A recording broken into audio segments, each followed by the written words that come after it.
Here we go. Well, welcome. I'm Yvonne Schwab, ACG Silicon Valley CEO. I'm excited to welcome you to our event titled Creating an Effective ESG Program for Your Company. A big thank you to our sponsor today, StoneTurn, for organizing and co-hosting the event. Now, as many of you know already, ACGSV is the leading business-to-business networking organization in Silicon Valley, providing connections, thought leadership, and enabling personal and organizational growth.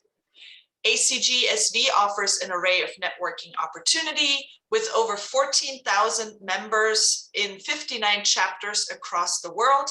ACG provides local connections with a global reach. Now, I know it's hard to believe, but we have almost reached the end of the year. ACG Silicon Valley is offering a variety of virtual events until the end of the year and later on as well, including our e-lunch with all the ACG chapters, California chapters on December 1st.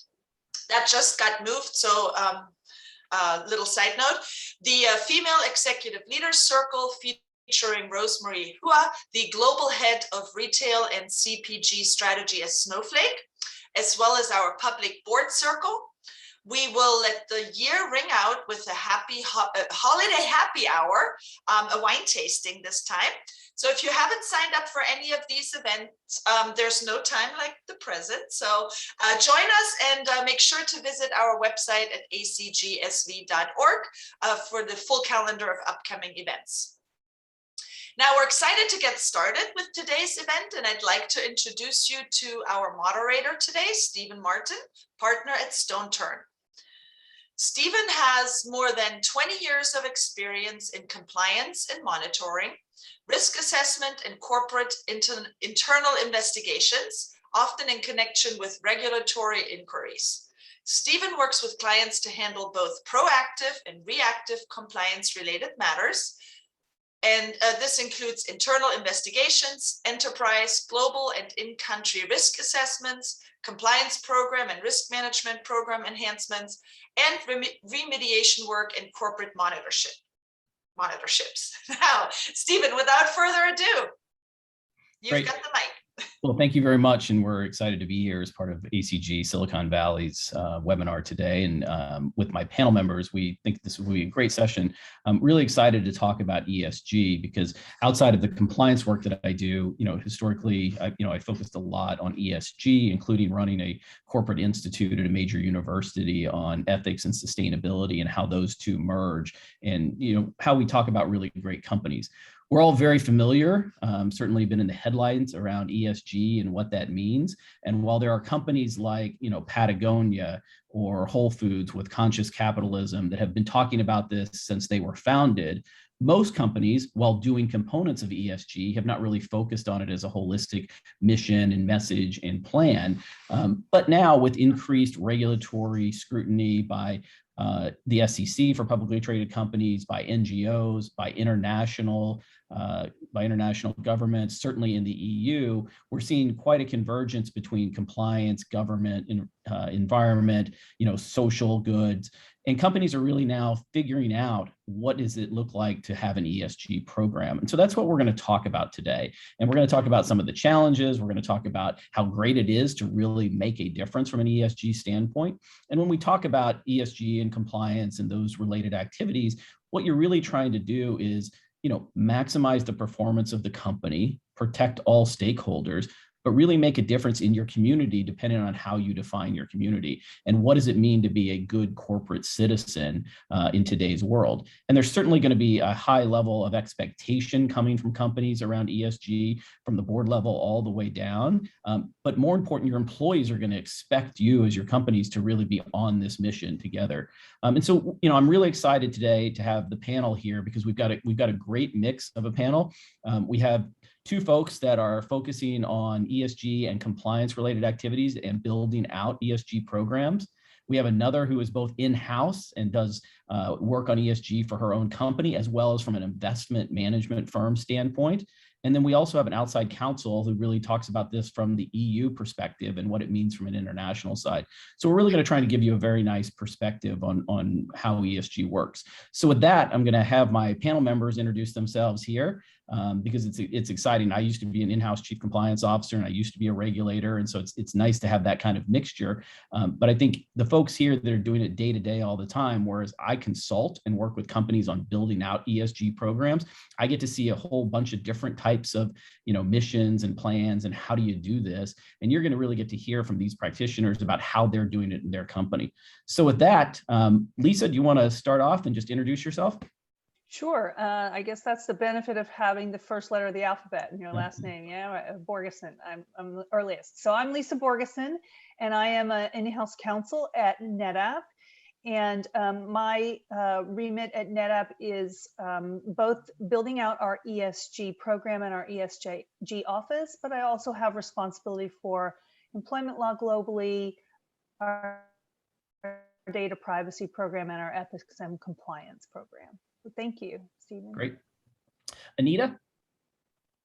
Thank you. Hello, everybody. My name is Anita Woodhouse. As my accent betrays, I actually began my career over with Northern Trust Asset Management in their London office, and most recently became the Chief Compliance Officer for V Square Quantitative Management.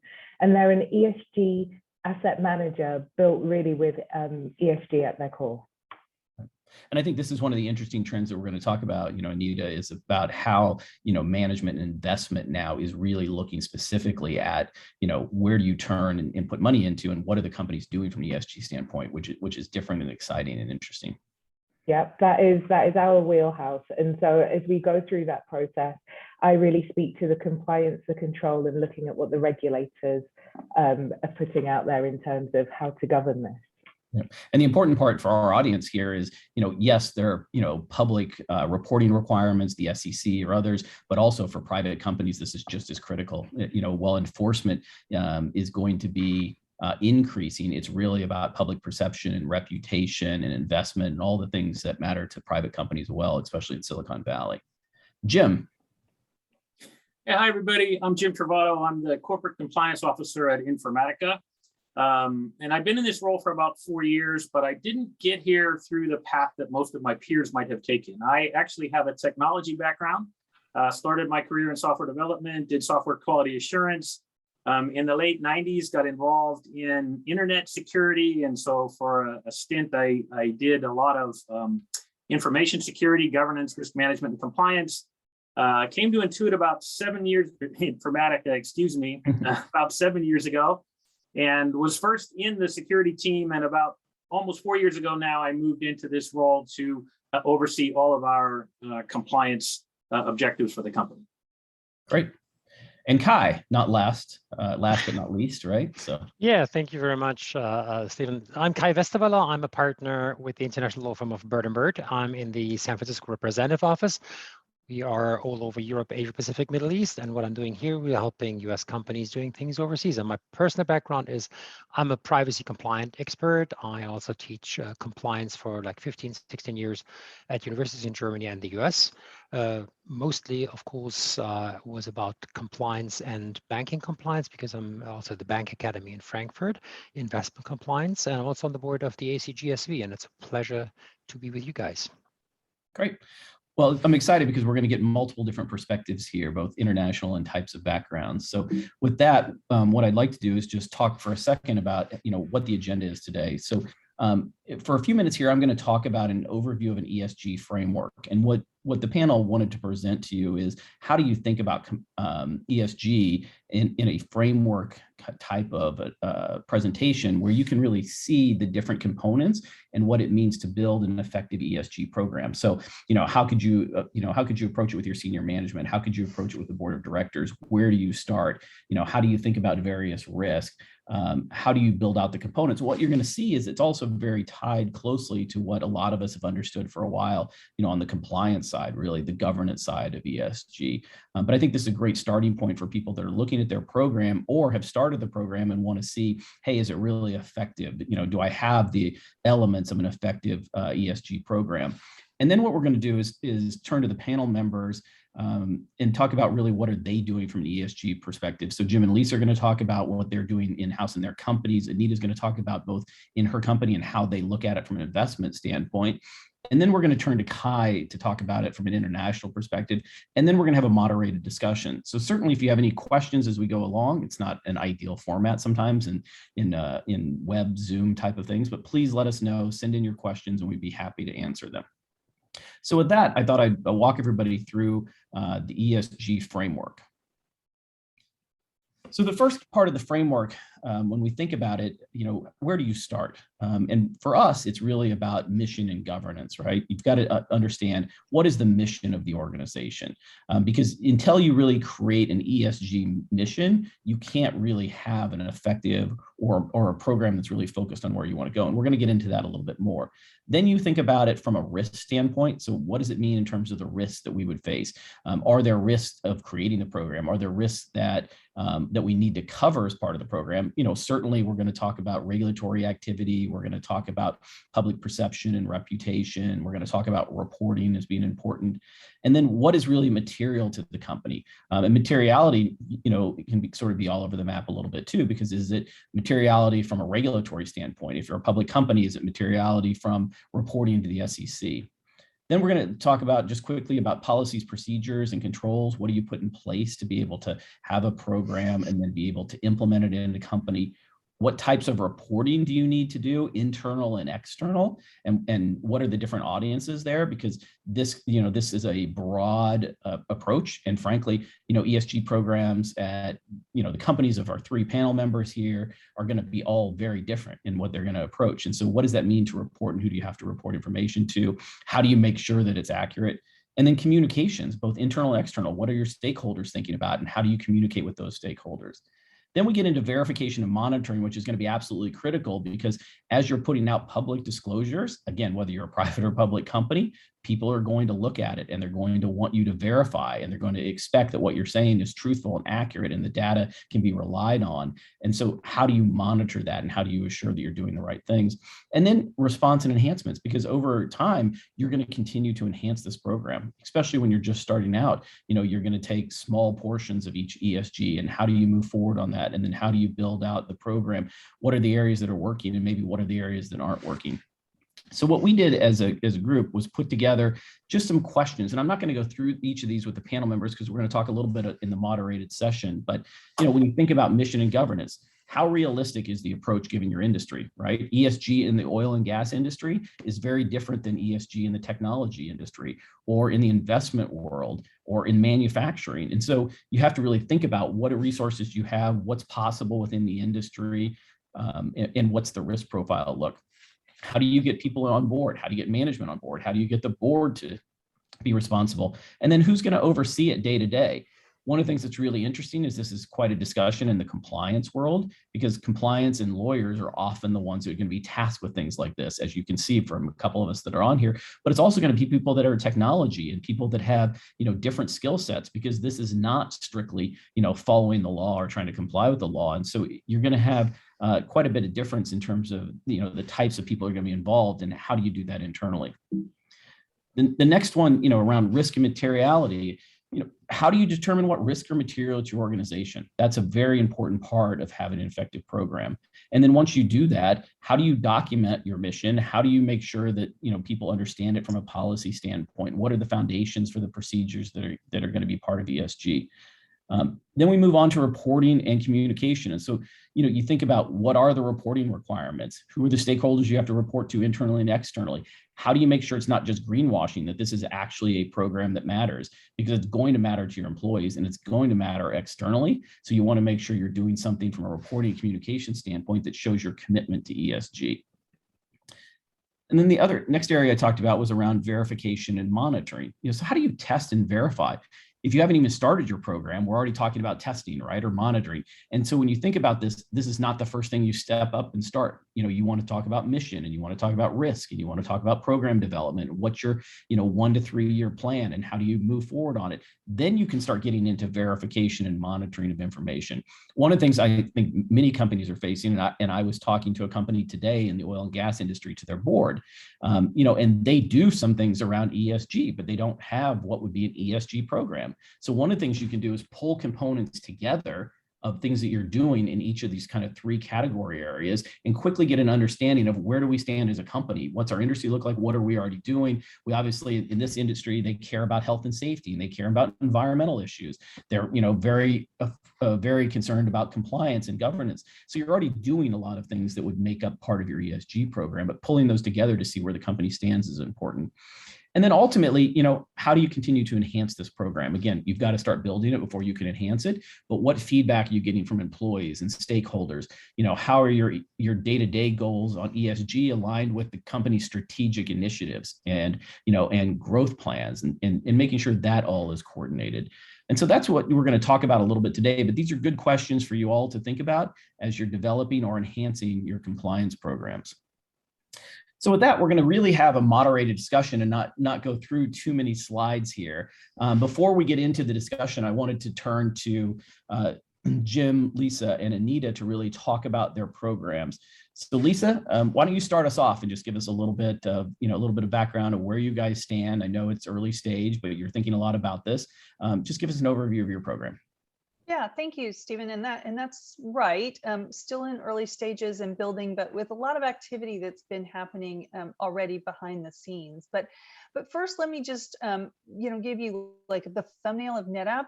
I always find that it's really helpful when you're at one of these sessions to understand what the company looks like, so you can kind of compare your own company to that one. And I don't like to benchmark against like Citigroup or an oil and gas company, right? So a little bit about NetApp is that we are a data management and storage company. We sell cloud data services,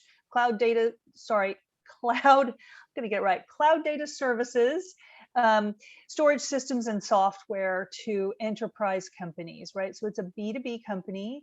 And just so you can kind of size us out, about 11,000 employees, about 6 billion in revenue last year in 27-ish countries. So just so you can kind of compare as you're hearing me talk about our program, how that might fit into your kind of company or your program. So, as Stephen said, and as I mentioned at the beginning, I think NetApp started in the same place that a lot of companies start, which is that there's a lot of activities happening in different parts of the company. There are, talent or diversity initiatives happening within HR, obviously. There are governance matters happening with respect to the board or maybe your compliance program. Perhaps your facilities or your operations and manufacturing entities have, their own environmental reporting or tracking that they're doing. And so what NetApp is on the journey to do is to kind of grow up that maturity curve, right? So taking those distributed activities and not replacing them but trying to centralize them according to that framework that you really mentioned, Stephen, which is thinking about what is that mission and governance, and then on to how do you build a program that really makes sense for your company. So about 2 years ago, we made our first effort at really reporting on those activities that were happening around the company. So pulling together our first, kind of public ESG report. We were obviously reporting to other rating agencies, and they were, giving us their scores. But this was our first stab at really putting that out there for all stakeholders to see. And this last year, we wanted to move that ahead towards more reporting, but also better goal setting. Kind of a more intentional around, materiality, not only of risks, but of, like Stephen said, what's important to our company, and how those goals would be achievable by each group in the future. What we're looking to now is really building out that ESG office, really gathering a more, I think, intentional approach to materiality of our efforts, to developing that strategic focus that aligns to your company's strategic goals, but also to your planning cycles and your goal setting cycles, so that it makes sense within the regular rhythms of the company. Identifying those areas that are of greatest importance to our various stakeholders, and resourcing those appropriately. So I think what you're going to see from us in the next couple of years is really focusing our energies on those areas that really matter, and putting together some of this kind of framework around better and more intentional reporting and communication with those stakeholders, like investors, like candidates for employment, better verification and monitoring, and then of course continuing to grow and to move up that maturity curve. So we're still, I wouldn't say at the very beginning of the journey, but we're still early in the journey. So don't feel bad if you are also. And that's the point of this panel, is to talk about different places where companies might be and where they go next. Great. Jim, why don't we have you talk next just about what's going on with your program? Sure. So in terms of the benchmarking that Lisa started, we are an enterprise and cloud data management software company, about 5,000 employees worldwide and north of $1 billion in revenue last year. We're public, went private to change our business model and move more fully into the cloud, and have recently gone public again. So that's a big accomplishment. But when I took this role almost 4 years ago now, I was asked to really look at it from a holistic perspective and to propose a strategy. We had been dealing it in piecemeal in the past. We had been participating in a third-party assessment by a company called EcoVadis. They're based in Europe, and they take all of your documentation and go through a rigorous scoring, and then come back with scores in a variety of areas. So we had been doing that, but it was piecemeal. And who responded to that questionnaire on any given year was an open question. So we looked at that. We looked at ISO 26000. We looked at the UN Global Compact and different CSR topics. And I pulled all those things together, and I said, here you go. Right now, what I think it looks for us is primarily around corporate social responsibility topics, things like philanthropy and labor practices and human rights and sustainable procurement. So kind of this soft, fuzzier type of things. And we did make some updates to our corporate citizenship page on the internet, and most of that was around our philanthropy and modern slavery and those kind of things. So since then, we have continued to evolve the program. And the biggest question is, what is actually material to an enterprise and cloud data management software company? On the governance side, sure, that makes sense. And on the social side, even, absolutely. But on the environment side, it's kind of like, we don't manufacture anything. What's really relevant there? And we also had a continuing stream of incoming questionnaires from our customers, from our corporate sponsors when we were private, from the bondholders. And from all of those responses, I was able to pull together an FAQ that we use, and that somewhat simplified the process of responding to all of these questionnaires. But still, it was kind of piecemeal coming together. EcoVadis actually does offer at the end of their assessment a list of your strengths and a list of your areas for improvement. So those areas of improvement went to various groups who began to implement some of those things as their time and resources allowed. And that sort of resulted in some incremental year-over-year improvements, but still not really a unified whole. And by their scale, we're currently moderate or partial in some areas, so a 2 or 3 on the maturity scale. I liken it to a marathon. I think we're about 5 miles into that 26-mile race, and continuing to gain steam. And then in 2021, we started looking seriously at the SASB standard. And what's really nice about SASB is it has a materiality matrix. And based on the industry that you're in, you're able to kind of have what they have looked at and decided are what are the relevant topics for you in the particular industry you're in. So since then, I've made quarterly presentations to our executive compliance committee, continuing to dive a little deeper in each of these areas. We now have, trying to understand what data do we already have available? What do we need to collect? Who would be responsible for collecting it, those things. We've now identified the individuals across the organization, the stakeholders who we'll be looking for on a regular basis to provide us that input.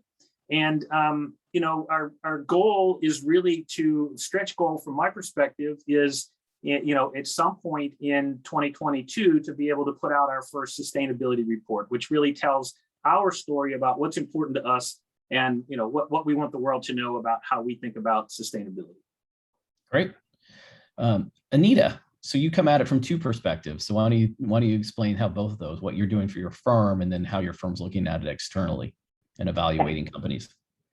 Yeah, and so I'll actually say though, Stephen, I'm really glad that you have this slide on the screen. I think that whether you're a larger shop or a smaller asset management as I'm at today, this really lays out all of the pillars that a compliance officer needs to follow in order to actually implement frameworks at work. And so if we were to come at this from the large shop experience, there's a team dedicated to the mission of ESG.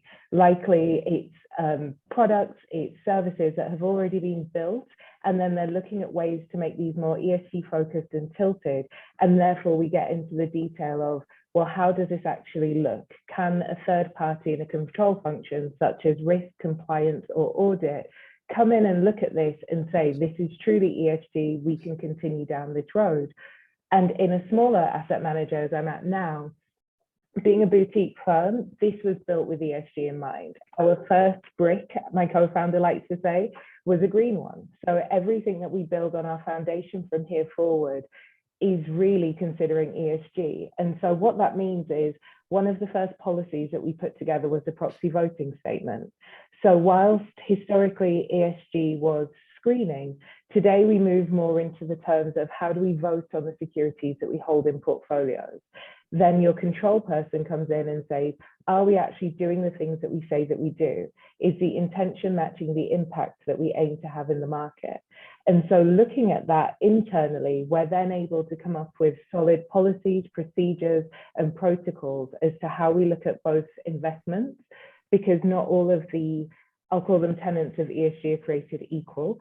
We then look at materiality, as Jim had said earlier, in terms of what really has the greatest impact for a client, what are we really trying to achieve here, and then moving that through to the client impact, giving them reporting, scoring how their investments are doing on certain ESG criteria that's important to them. And so exchanges such as NASDAQ have just produced their standards for diversity on boards. What that means is to be listed on NASDAQ, you need to have a certain percentage of diverse individuals who could be based on gender, based on race, different spectrums there. And so we're really navigating that with clients, explaining to them what that means. And because now we've all accepted diversity in investing is good, so diversity in the S side, in the human resources, must also have some benefit too. Great. Yeah, and I think it's interesting, we've talked about the S side where it was kind of corporate social responsibility and, you mentioned some of the softer side of it, but that's a critical thing for employees. It's certainly a critical thing from a reputation standpoint. So sometimes I see companies focusing on the hard part, not the easier stuff, I guess, in one respect, right? The environmental issues that you can measure, or, it may be the governance one that's easier to structure versus some of those issues, but they really do matter in terms of retention of employees and, reputation and building out your firm. So good.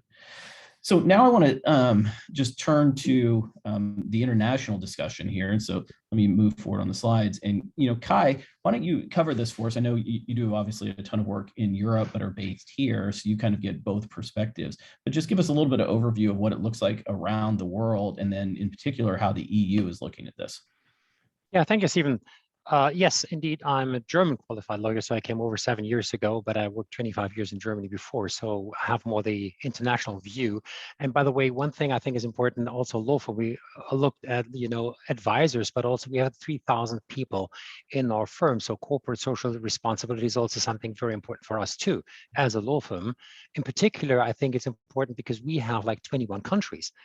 And each country has different expectations. So that's, I think that's a very interesting field, but we can talk about this later. From this international view, I think first of all, what I have here, I want to show you the sustainability reporting obligations, and at least 60 stock exchanges around the globe, they do have reporting guides. And I'm talking about guides, it's guidelines, and mostly they are not mandatory. They're not replacing existing disclosure standards, but they are best practices. So it comes more from the US perspective, creating best practices to obey with and to comply with.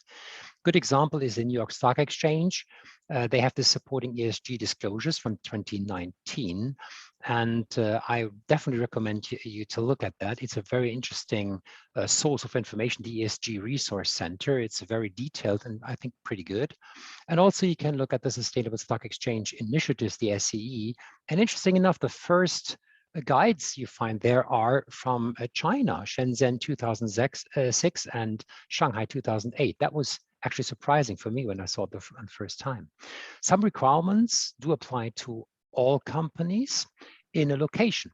And you mentioned the EU. Yes, indeed. We have the so-called non-financial reporting directive, the NFRD, in Europe. And these are requirements to be included in non-financial statements in the annual report or in a separate filing. This is since 2018. You are obliged to do this onward since 2018. And it applies to all public traded companies with more than 500 employees and a balance sheet of over 20 million or a net turnover of over 40 million. So there is a legal requirement to provide statements on sustainability. It does include information on environmental protection, social responsibility, and treatment of employees, et cetera, et cetera. So it's all about the questions, the ESG question we are having here. And last but not least, there are these big organizations like UN Global Compact that applies to companies who have subscribed to it. And actually, I just looked it up yesterday. We have 14,670 companies who signed up for this agreement, which is a lot, I think, in 162 countries, and over 85,700 reports so far on compliance. I think that's interesting facts. If you could move to the next slide, then we can talk about the G20 approach here. The G20 has also an approach. It's considering environment in the ESG. Of course, climate change is the biggest issue. And they created the so-called Task Force on Climate-Related Financial Disclosures. And the TCFD developed recommendations for more effective climate-related disclosures. These are, again, guidelines the companies can comply with. And the status report of 2020 from the TCFD shows that nearly 60% of the world's 100 largest public companies support the TCFD or report in line with their requirements, or both. I think that's very interesting, in particular, since they have seen an increase of 85% since 2019 to 2020, and I'm sure there will be a high increase to 2021. Again, if you can just go on the next slide, please, you see something that's, of course, very important for all European countries, countries and companies, the Green Deal. The Green Deal is actually, I think, the biggest step for the European Union to create ESG compliance within the countries. Europe, they announce themselves as raising the bar. It aims to become the first climate neutral continent by 2050 with the Green Deal. 2050, the main goals. Main goal number one, clean energy. Net zero greenhouse gas emissions by 2050. And also, that means not only 2050, that sounds a long way in the future, but already there are requirements for the states' climate plans in 2023 to comply with. So it's actually happening, what will have effect in 2050. It is safeguarded, or besides, we have the circular economic industrial policy, which requires sustainable industry and sustainable products as main goals. That's pretty interesting. It gives really goals for the industry, as you can see from the right side, the action that you have to take, and sustainable products. And that does not only refer to one product thing, it does refer to textile, to food, to agriculture, to whatever thing. It's across all the industries, as you can see by the way the benefits from the European Green Deal on the left side of the slides, it's going all over. And interesting enough, what I just want to share with you, the president of the European Union, Ursula von der Leyen, she's a German actually, stated that the European Green Deal would be, I quote, the man on the moon moment for the EU. So let's go to the moon in Europe. I doubt we can do that. But one thing is important, why I doubt it a little bit, is the COVID recovery plans. We had the COVID things that really slowed things down.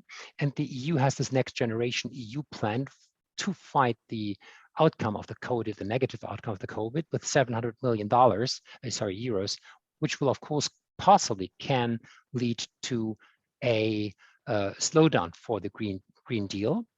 Overall, the Green Deal comprises 1 trillion EU on an investment plan. $1 trillion. This is a lot. I know here in the US, we're talking about very, very big plans like 2 trillion or something. For the EU, that's a lot because we should not forget this is a consent of 16 at least countries who have to consent with their old economies, and they might not all have the money to invest $1 billion into green topics or ESG topics. Besides, this is all financed by the so-called Invest EU plan, at least for now. Besides this 1 trillion, there will also be $200 million per year until 2030 to reach the goals of the Green Deal. That's in the business plans of all European countries so far. If you go to the next slide, you will see that the Green Deal is standing besides the Fit for 55. That doesn't refer to my age. It does refer to 55% goal to be reached by 2030. So we're not only talking, we postpone everything to 2048 or 2049 when we start again. The goal already is to reach the goals of this Green Deal plan by 2030, at least to 55%. And the Fit for 50 is a legislation package, how you have to comply with it. And this, of course, is where lawyers come in play because that's a compliance topic. You have to comply with these things. Good example. What we will see, hopefully, possibly, until 2035 is the Fit for 55 requirements on the automotive industry. All new cars sold in the EU must be zero emission vehicles by 2035. So that could lead to a very, very big deal for the automotive, which is, of course, a very strong economy in Europe. Next slide, you see just very shortly, I think that's important. The Green Deal or the ESG is also a social economic environmental effect. It has a very, very deep impact on economics. And Anita talked about investment strategies. That's very important. And you see there's an overlap. All over, the biggest overlap is, of course, sustainability, but I don't want to go too deep into that. We can discuss this, I think, but please have a look whenever you find the time. One thing that's important, I think, as we said, it's important for investments. We did, and you see there's a link on the next slide, ESG perspectives on investors. There's a link, and we did a research on how does ESG impact investment decisions. And interesting enough, and you will find the entire report on that link. One question I want to share with you, how do you expect scrutiny of ESG issues to change the deals over the next 3 years? And we had a 82% answers, highest level, significant increase. So I think we see a very, very big interest into that topic from all over. And by the way, also from the employee perspective, we asked the same, to what extent, to what percentage do you agree sustainability is important when you choose a company to work for? In the very young generation, 16 to 24, that was 67%. Made their employment decisions based on ESG. But even the older generation, 34 to 44, 56%, 45 to 55, 46%. You see, I think ESG is important everywhere. But with this, I just want to go back to you, Stephen, not taking all of the time. Great. No, I think it's very helpful because, obviously the EU is ahead of other places, including the US, in terms of how it's thinking about it. But you could also see from your slides the broad approach across multiple industries and what it's going to impact. And then when you start layering on, the people will make decisions about where do they want to work based on ESG, what companies you want to invest in, how are you going to retain employees? It becomes critical. And so, it's not just about, what's your mission and being able to show it publicly. It's how do you really live this at the end of the day? So with that, I want to turn to the panel and just talk a little bit here about how do you really establish and develop an ESG strategy? I know Anita and Lisa, you're obviously looking at this quite a bit. Lisa, you're talking about it in your company and organizing it. How do you really think about the strategy, when companies differ, obviously by industry, by type of personality, by senior management, by boards, so not one size will fit all, by any stretch. And that's why we use kind of this general framework. But if you're in the company sitting here now, how do you develop that strategy? Sure. So I think that, we talked a little bit with respect to the framework about kind of mission, and we talked even about materiality analysis. And Jim mentioned, SASB and other frameworks that really have a materiality analysis available for you by industry. And I think that's a really great place to start. And another good place to start is really identifying who are your critical stakeholders in this effort. Most of us, I think, probably think about the same groups, but it might really differ by industry or by your company. You think about your investors, you think about your candidates or your employees, right? Those kind of stakeholders as well. And then I think you think about, in addition to investors and employees, you think about kind of reputation or customers, right? What are they wanting from you and for you to do? Jim mentioned, and I wholeheartedly agree, the kind of avalanche of customer requests for sharing your ESG efforts or your programs will help lead you to what is very important to them. And conversations with your key investors will help, drive understanding what's important to them as well. But there's no shortage of opinions, right? Even among usually senior management or even maybe among your board. Some of them will think that environment ought to be the place where you really focus, and others will think that social. So I think it becomes a question for senior management of which of these things are most important. You could peanut butter all of them, but you're probably not going to be nearly as effective, right? It's better, I think, to put your resources behind those areas that are most important to your stakeholders. And then lastly, I'll put in a plug again for Kai as well, for Kai's notes around kind of some of this legislation or compliance that's coming out of different areas. I think you have to keep your eye on those things and fold that into the to the factor. But Anita is probably the expert on figuring out what stakeholders think about it, because she's in the biz. So maybe Anita has some additional points of view. No pressure at all, Anita. Great lead up, Lisa. Thank you. I actually think you're exactly right. It's all about focus. And so as we look at ESG in firms, it's a question of explaining to people and educating them that there is no halfway to compliance.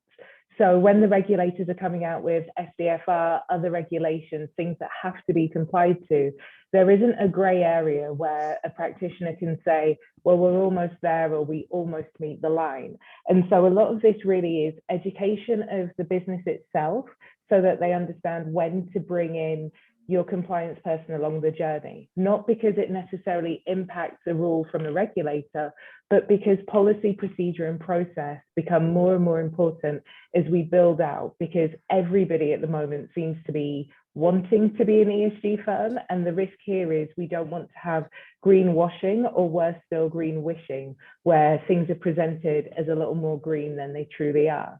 Then for the investors, when we're positioning to our prospects and when we're going out to market, we're really asking them, what is it that you're looking to see? So on our website, we have various indexes which are ESG weighted. And then it's also explaining to prospects, so we have these ESG indexes, which mean that we're not investing in broad base, we're actually focused on companies that are already meeting certain materiality thresholds.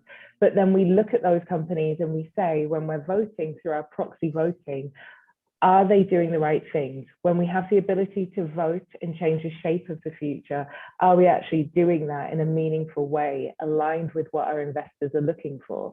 And so that could be anything from environmental or climate-based issues. It could be things to do with what their leadership looks like.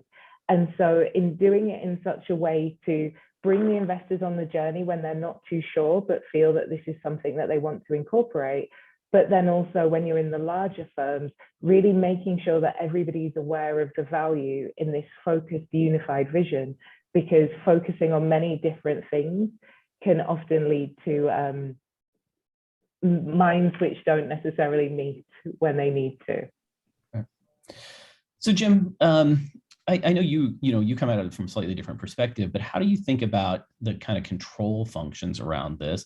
So, audit, risk, compliance, and how those really interact and can be effective in an ESG program. And then how do you really ensure kind of the data and reporting coming out is accurate?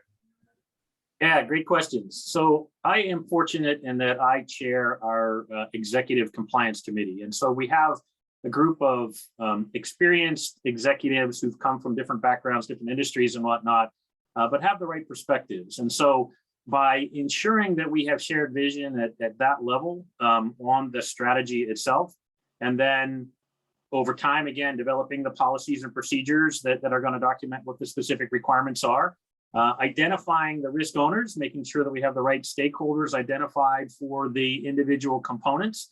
And then really, after the ball gets rolling, having those folks come back in and present where, what actual progress is being made, what the current status initiatives are, what roadblocks they're running into, those kind of things. It gives us the ability to pull all of that, risk and compliance and audit and everybody together at the same table, moving forward with the same strategy and ensuring that, we continue to make progress as we go along. Okay. One of the questions we had is, where should ESG sit? Should it be in compliance? Do you have a chief compliance, chief sustainability officer? Is compliance best suited to do that? Sort of what's everybody's opinion, on how do you do this? Should it be separate? Can it be part of it? Does it depend on the company? And then Kai, I know you have, some thoughts on the privacy issues that are associated with this. But for the folks that are in-house, what's your view? You're obviously running your own programs here and come out of the compliance world. Companies ask about it all the time. What's your response to that? Yeah, I'll say we tried to do some benchmarking on this topic, and I think you'll find that it sits in a lot of different places in a lot of different companies. I wouldn't say there's one correct answer for your company. I think it in our company, it kind of happened that it got picked up by legal because it was important to investor relations, and it was challenging for other groups to really pick it up. But you see it also in an operations or manufacturing, part of the business, especially if their focus is really on the environmental issue. You might see it in in an HR or other organization that has the philanthropic or some of the people efforts. And I think you see it fairly frequently within legal. When I look at this framework and I think about what I do on the compliance side, I do think there is something of a natural fit here in the sense that this framework would also adequately describe or well describe really how you would put together a compliance program, right? Maybe mission and governance isn't really the right wording, but you would think about what are the risks that we have in our business? How do we put together the policies and controls to manage those? What reporting and communication do we do? Are we validating the efforts? I mean, this is a classic framework as well for, I think, a compliance organization. And so I think you might find compliance people who are familiar with building a program in this way, and it feels like a good fit for them.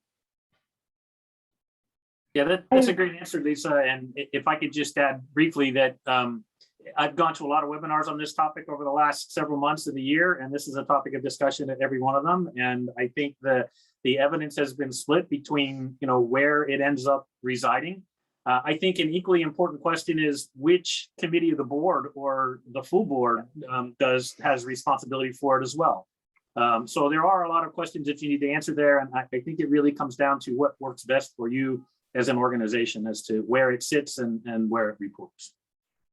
Yeah, and Jim, I think that's critical is, what board oversight do you have and how are they going to be judging the company? But then also, just like we've set up compliance committees, I think companies are setting up ESG committees because this is a broad spectrum across the entire business. And so, getting that view, but also getting those resource components and being able to really implement this in the company is critical.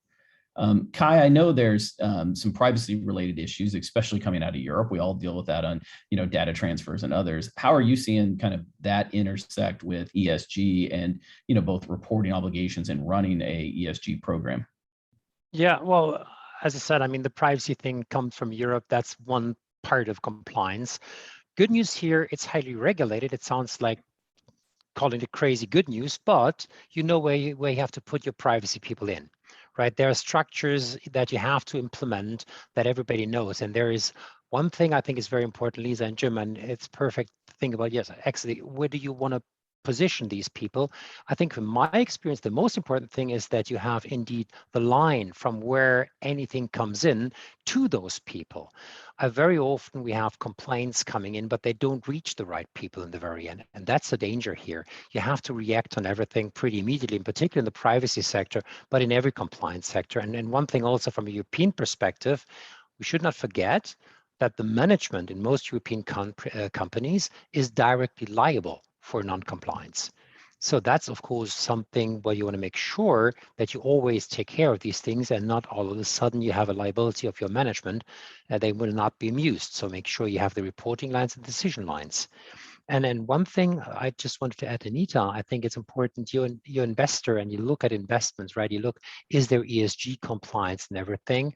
That's the one thing, and the lawyers often come on board when it's the risk assessment, right? When you do this analysis, when you do this investment.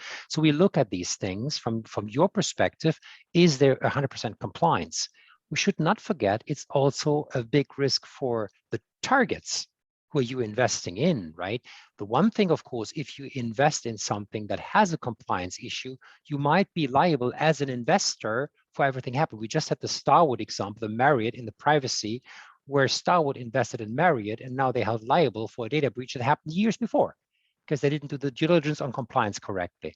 But on the other hand, if you are seeking investments and you are promising ESG compliance, you have to keep those promises because you yourself oblige yourself to really keep it. Otherwise, you might create an issue here. So I think it's a both-sided thing, Anita, right? You want to have compliance on the one side when you check it, but also on the other side when you promise it. Is that a good answer, Stephen? Yeah. I was Anita? going to say, I completely agree with you there, Kai, because the thing here is everybody needs to be aligned with the goals of the ESG focus that the firm are holding out to the public. And so if it just lives within compliance, and we compliance practitioners are not always the best at building relationships across the business, but if it just lives within us, it's often too late if something does go wrong or there's a reputational risk. Whereas when this lives within the business, the portfolio management team, they're aware of what the goals are. They're aware of the rules that they have to live within. When this is with the sales team, they don't then oversell a capability or they don't fall into green wishing. And so as Kai said there, this has to live in many places. And, you know, the weight of it could be within compliance or within legal, but it has to live in the business if the firm want to reduce their risk of public censure. So I know we have about 5 minutes here, so I'm going to ask the $1 million question for everybody, which is, you know, how do you effectively balance aspirational goals of ESG with the commitments that the company's making with limited, resources or constraints in the system? Because this is a critical one. You know, a lot of functions, whether it's legal compliance, get thought of as a cost center, which is unfortunate because I can make a lot of arguments about how you reduce risk and maximize profitability and protect all the stakeholders. And certainly ESG is designed to do that. But how do you deal with it inside your own organizations, and how do you recommend folks doing it? In one way, it's a little bit easier right now because there's so much focus on ESG that companies are really starting to pay attention to it from at the board level and on down. But what kind of recommendations do you have for folks starting the program here and facing that kind of how do we do this and how do we be great versus how do we get resources to run the program? Jim? Sure, I'll start. You're smiling, so you've had to deal with this issue. So absolutely, and you know, even though I use the marathon analogy up front, we're really taking a crawl, walk, run approach, right? We want to be sure that we've got the strategy in place. We all understand, where we're shooting for long term. And then in terms of commitments, I think it's extremely important to undercommit and over deliver, right? So to set appropriate expectations about, what we have, where we are, and where we need to be. And even SASB is great because it says, if you have a metric that is perhaps relevant, but you either don't have the data or don't have it yet, it's important to speak to that in your report so that you can say where you are in the journey. So, again, resources are absolutely essential. I think technology is an important aspect as well, to have a base where a repository that you can keep everything organized, and you leverage that for your reporting capabilities and whatnot. So again, I think you have to start from the basics and build it up, and under promise and over deliver. Lisa, I know you're building out your department. How are you thinking about it, and how do you get resources? Yeah, how do you get resources is by gaining that alignment. I think that Jim and Anita both talked about, not only with your executive management, but with your board, that this is important, and it's important to critical stakeholders.